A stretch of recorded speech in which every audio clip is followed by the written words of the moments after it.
C'est pour vous informer. Ce journal part de la cité de l'Union africaine où une délégation des parlementaires africains ont rencontré le chef de l'État et président en exercice de l'Union africaine, Félix Antoine Tshisekedi. La désignation prochaine du nouveau président du Parlement panafricain était au cœur des échanges. Pierre Kibambeso-Moïsa pour le reportage. Les parlementaires panafricains venus de différents pays du continent et ceux de la République démocratique du Congo ont eu des entretiens de près d'une heure avec le chef de l'État, président en exercice de l'Union africaine Félix Antoine Tshisekedi Tshilombo. Au cours de cette rencontre à laquelle ont pris part les présidents du Sénat Bahati Lukwebo et de l'Assemblée nationale Mbosso Kodia, la forte délégation a échangé avec le président de la République sur la question relative à la désignation du président du Parlement panafricain. Les parlementaires se sont réjouis des sages conseils du président de l'organisation panafricaine. Moi, en tant qu'Africain, marocain, je suis fier aujourd'hui. Parce que je retrouve l'esprit que je souhaitais pendant longtemps pour l'Afrique, dans la personne de M. le Président de la République démocratique du Congo. C'était un honneur de nous recevoir, nous, délégation des pays frères africains du Parlement panafricain, qui aujourd'hui est dans une impasse. Et nous avons décidé de mettre la main dans la main, pays africains, pour montrer à tout le monde que l'Afrique aujourd'hui n'est pas l'Afrique d'hier et que les efforts que nous allons déployer et la volonté des peuples et des présidents des pays africains, aujourd'hui, ils sont déterminés à s'imposer à l'international et montrer leur volonté d'aller de l'avant comme pays en voie de développement et qui sont solides dans leur souveraineté pour une Afrique meilleure, plus forte et qui a son rôle à tous les niveaux dans ces institutions qu'elle va encore rendre plus crédibles, plus solides grâce à ces initiatives comme ça. Et ces décisions, comme ce qu'a fait son Excellence, Monsieur le Président, de prendre à bras le corps ce sujet-là et faire des rencontres, des réunions avec ses pairs, avec ses homologues, pour que cet incident qui a été produit en Afrique du Sud ne se reproduise plus. Les parlementaires panafricains comptent sur l'accompagnement des autres chefs d'État africains pour la sérénité et la cohésion au sein de leur organisation. Toujours en rapport avec le fonctionnement du Parlement panafricain, les présidents du Sénat congolais et celui de Madagascar ont eu des échanges. Ils ont parlé du dynamisme de rotation de la présidence au Parlement panafricain. Sandra Nyangui. Le Sénat congolais et malgache déterminé à travailler pour la ratification du protocole d'accord de Malabo, car ceci va permettre qu'il y ait une présidence rotative à la tête du Parlement panafricain. Modeste Bahati Lukwebo et son hôte du Madagascar, Razafi Maeta Arimanana, ont statué sur la question. Nous avons aussi donc fait un tour d'horizon du problème de parlementaires panafricains qui en ce moment traversent beaucoup d'incertitudes. Donc nos deux pays vont mettre tous les moyens pour qu'on puisse vraiment faire un dialogue autour d'une table ronde entre tous les parlementaires africains pour qu'on puisse vraiment donc aboutir à la ratification de l'accord de Malabo qui sera vraiment pour nous donc la pierre angulaire de la mise en place vraiment d'un parlementaire et d'un vrai pouvoir législatif dans le continent africain. Les relations d'amitié et de fraternité entre le Sénat de Madagascar et le Sénat en République démocratique du Congo ici. Et nous allons pouvoir aboutir très très vite à un bon résultat. Revenons sur l'audience accordée le jeudi 19 août 2021 par le chef de l'État et président en exercice de l'Union africaine à la délégation des présidents et représentants des parlements membres du Parlement panafricain. Le speaker du Sénat malgache dit sa satisfaction de voir Félix-Antoine Tshisekedi Tshilombo s'engager à utiliser tous les moyens pour résoudre le problème de malaise qui existe au sein de leur organisation. Et puis cette bonne nouvelle, au service de radiologie à la clinique Ngaliema, le scanner et l'IRM de nouveau opérationnel après 2 ans des pannes, une réalisation du gouvernement avec l'implication du Premier ministre Jean-Michel Samaloukonde. Pati Tondouang. Les scanners et l'IRM, ces 2 appareils d'imagerie médicale de la clinique Ngaliema, remis en service grâce à l'implication du Premier ministre Jean-Michel Samaloukonde Kyenge. Vu le coût exorbitant de la réparation de ces grosses machines, la clinique en elle seule était dans l'impossibilité de les réaliser. En panne durant 2 ans, la clinique Ngaliema a été privée de ces 2 appareils indispensables aussi dans les diagnostics et la prise en charge des patients atteints de la Covid-19. Et pourtant, cet hôpital public fait partie des ceux retenus pour la gratuité de la prise en charge de cette maladie. Cette intervention du chef du gouvernement cadre ainsi avec les soucis du chef de l'État Félix-Antoine Tshisekedi Tshilombo dans la prise en charge gratuite de cette pandémie. Surtout en cette période de Covid, nous avions été fortement handicapés lors de cette 3e vague, puisque le scanner était en panne. Et c'est l'examen standard qu'il faut pour le diagnostic des lésions en cas de Covid. Nous sommes très contents de retrouver notre matériel opérationnel afin de rendre le meilleur service à notre population. Et nous profitons de l'occasion pour remercier le Premier ministre pour sa réaction immédiate après qu'il soit saisi du problème qui s'est posé dans notre service de radiologie. Et nous disons que ce n'est pas tout et nous attendons de lui encore d'autres actions afin de pouvoir moderniser tout le service. Oui, après la réparation en IRM, nous avons déjà reçu plusieurs malades. Plusieurs malades et nous avons servi. Oui, ils étaient satisfaits. Puisqu'il y a environ 1 année, on les envoyait ailleurs pour faire les examens. Et maintenant, tout se passe sur place. Ils sont satisfaits. Pascal Talacha, conseiller du Premier ministre en matière de la santé, a été dépêché par les chefs de l'exécutif national pour constater l'effectivité de cette mise en service. Le chef du staff médical de la clinique Ngaliema, le docteur Richard Mfouala, a salué ce geste salvateur du Premier ministre Jean-Michel Samaloukonde Kyenge. Rendons-nous dans la province du Sud Kivu. 2 filles d'une 20aine d'années emportées par les eaux après une forte pluie. La pluie a provoqué l'inondation et le débordement du collecteur Kawa qui longe les avenues Kadutu et Kiwanda. Reportage. Dans la commune de Kadutu, 2 filles âgées d'une 20aine d'années ont été emportées par les eaux de pluie en furie. Le corps de l'une des victimes, une étudiante à l'ISTM Bukavu, a été retrouvé non loin du lac Kivu.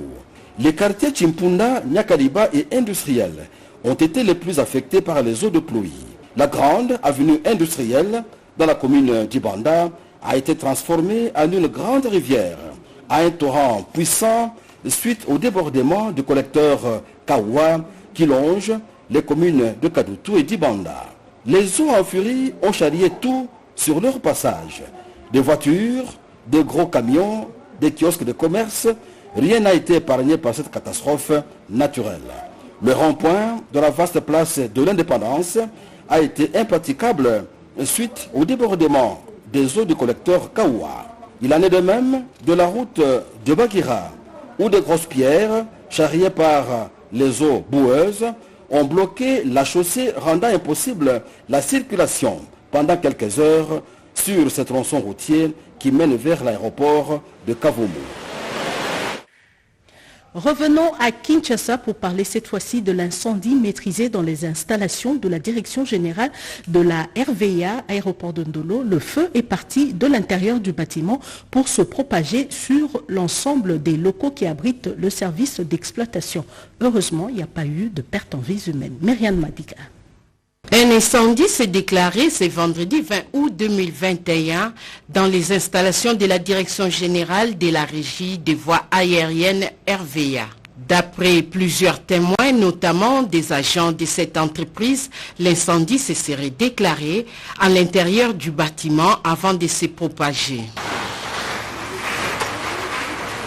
Aussitôt informé, le ministre des Transports, Voies des Communications et des Désenclavements, Cherubin Okende, est descendu sur place pour se rendre compte de cette triste réalité. Il a supervisé aux côtés du directeur général Alphonse Chungu Maungu le travail des sapeurs-pompiers de la RVA ainsi que de la MONUSCO pour éteindre les feux. Il faut signaler que le directeur général de la RVA a convoqué une réunion de crise pour déterminer les vraies causes de cet incident.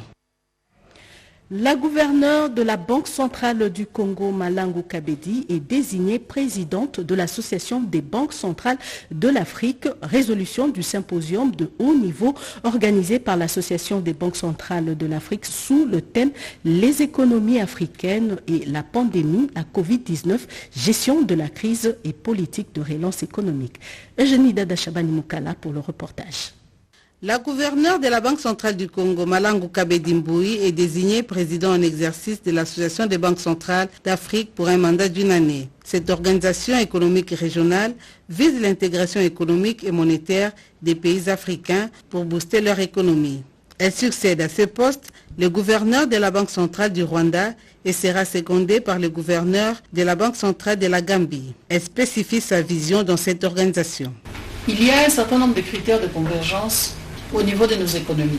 Et ça, c'est un aspect très important de l'intégration économique. Malheureusement, toutes nos économies ont été frappées par la pandémie de Covid et les résultats, nous l'avons constaté, n'ont pas été satisfaisants.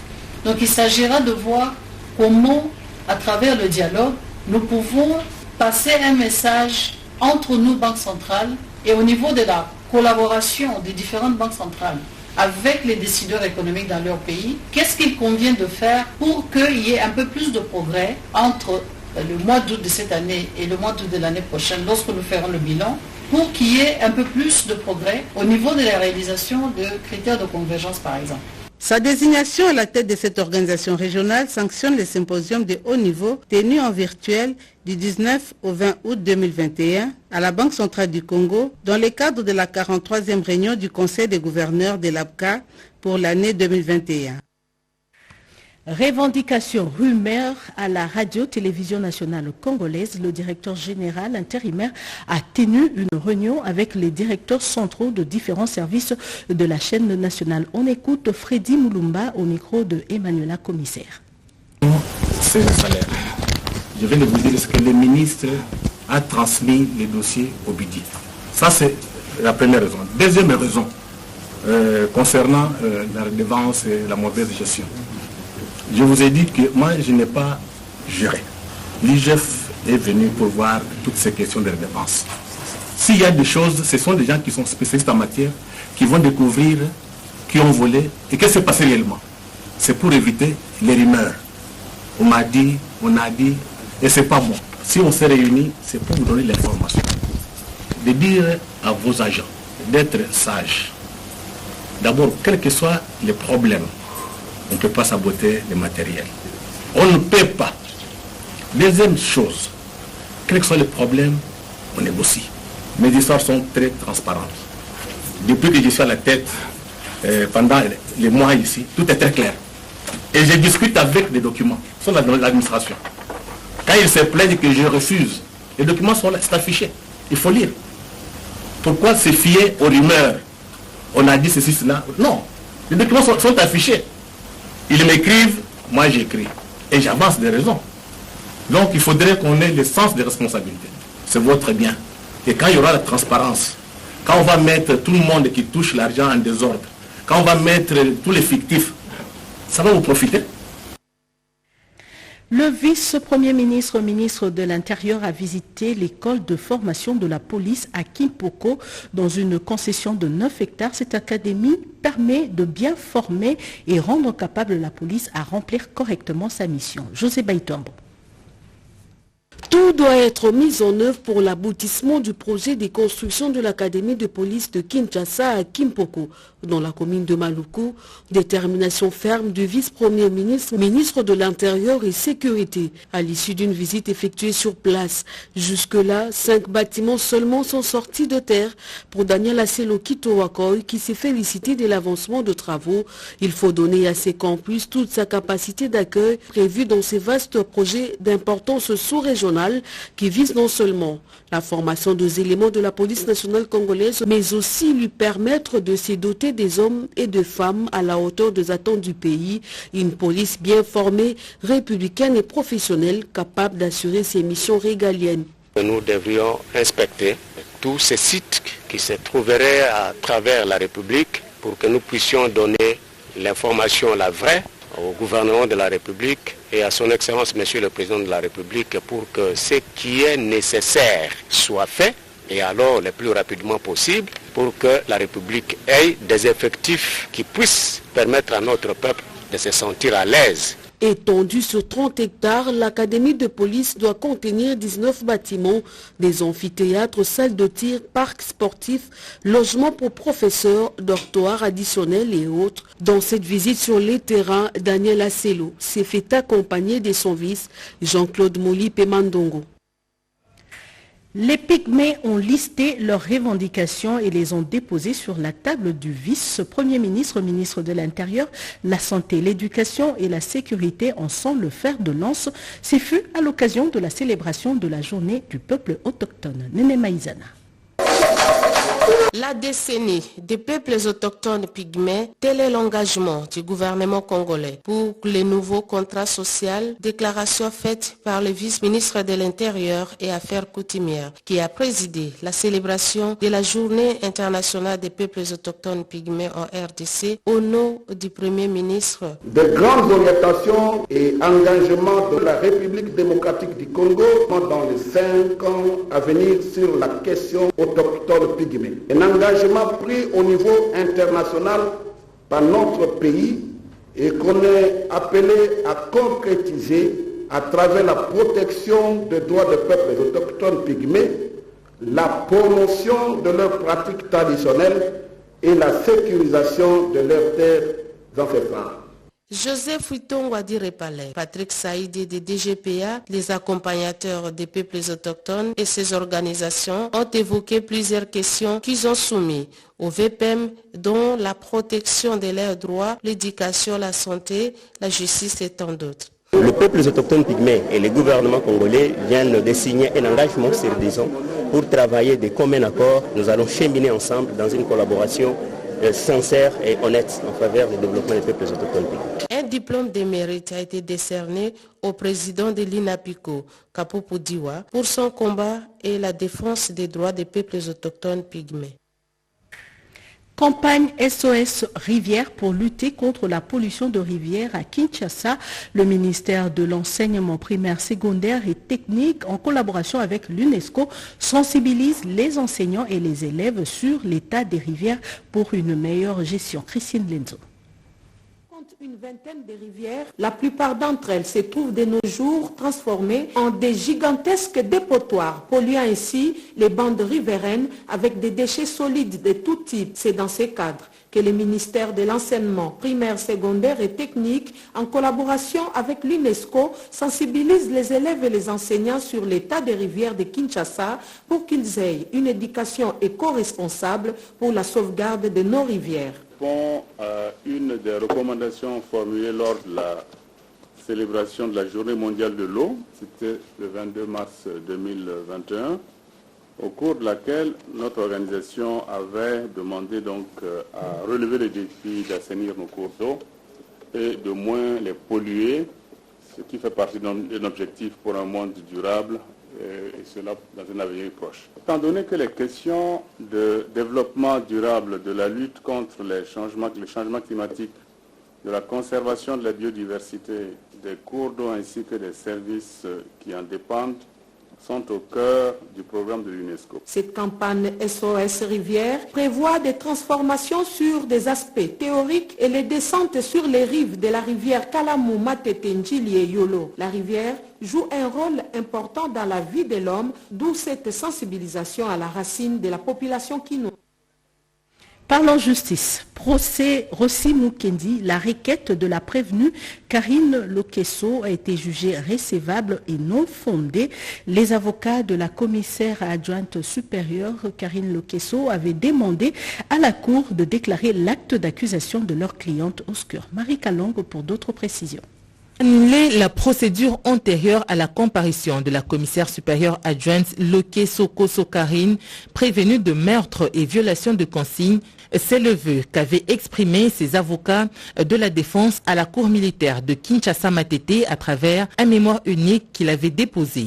La défense déclarait avoir fondé son argumentaire de la violation de l'article 17 alinéa 2 de la Constitution et 39 de règlement intérieur et des auditorat militaires du 28 janvier 2005. Dans sa réplique, l'organe poursuivant avait demandé à la Cour de ne pas faire droit aux différents moyens développés par la partie prévenue. Dans son arrêt avant dire droit rendu le lundi 16 août 2021, la Cour a fait savoir que reproché d'être co-auteur pour avoir donné l'ordre de tirer sur les paisibles manifestants, la prévenue Lokesso Kosso Karine n'aura aucun mal pour présenter ses moyens de défense. Disant droit, dit recevable et non fondé, le mémoire unique introduit par la défense de la prévenue Lokesso Kosso Karine réserve les frais. Ordonne la poursuite de l'instruction. En vue d'affûter ses armes pour bien aborder le fond de la dite affaire, le conseil de la prévenue, commissaire supérieure adjointe Karine Lokesso, ont sollicité et obtenu de la Cour une remise. La cause a été renvoyée à l'audience du lundi 22 août 2021. Et par ailleurs, la haute cour militaire a poursuivi l'instruction de l'affaire mettant en cause l'auditeur général, ministère public, près la haute cour militaire et partie civile contre 13 prévenus accusés de vol à main armée et association de malfaiteurs. Elle a entendu le commissaire supérieur Jean Eco. Commentaire Marie Kalong. La haute cour militaire qui juge 13 prévenus poursuivis par l'auditeur général des FARDC et ministère public pour les préventions d'associations des malfaiteurs et vols à main armée a poursuivi l'instruction de la cause par l'audition du commissaire supérieur Lazoubien Eco Jean en qualité de renseignant. Ce commandant du groupe de lutte contre la criminalité et stupéfiant dans la ville-province Kinshasa a éclairé la lanterne de la cour sur les renseignements qu'il avait reçus de son collaborateur le prévenu Vangu Paka Dialelo les jours des faits. Il a reconnu que le prévenu lui avait fait part d'une situation qu'il avait rencontrée le 25 août de l'année dernière sur l'avenue Kabinda où une opération de vente illicite s'opérait par un groupe de gens. Aussitôt informé, le renseignant a soutenu avoir demandé au prévenu Vangu d'en informer directement le commissaire provincial. Mais à la question de la Cour sur ce qu'a été l'état de santé du prévenu en cette date précitée, le commissaire supérieur Jean Lazoubien a renseigné que son collaborateur était bien portant. La haute cour a aussi interrogé le prévenu Vangu à propos d'une plainte déposée aussi contre lui. La haute cour a aussi interrogé le prévenu Vangu à propos d'une plainte déposée contre lui. L'accusé a reconnu sa signature mais a balbutié en ce qui concerne le contenu de ce qu'il avait déposé. En politique, comment lutter contre le tribalisme en RDC? Les motocyclistes ont été sensibilisés sur la question au cours d'une matinée politique. L'initiative est de Dr Eteni Longondo, cadre de l'UDPS. Jojo Ndibou. Le tribalisme constitue une antivaleur à combattre et à bannir sous toutes ses formes en RDC. Ces sujets étaient au centre d'une conférence débat animée par le haut cadre du parti présidentiel, le docteur Eteni Longondo. Cette conférence a permis à l'orateur de sensibiliser les motocyclistes de la ville-province Kinshasa sur l'unité nationale et la cohabitation pacifique entre le peuple, valeur cardinale prônée par le parti d'Étienne Tshisekedi. C'était une occasion pour lui de rappeler ses interlocuteurs que l'UDPS est un patrimoine national qui appartient à tous les Congolais. Soyons unis, appelle tous les Congolais, respecter toutes les tribus. Si nous avons plus de 400 tribus, c'est une richesse, mais nous vivons dans un territoire national appelé le Congo. Nous l'avons hérité.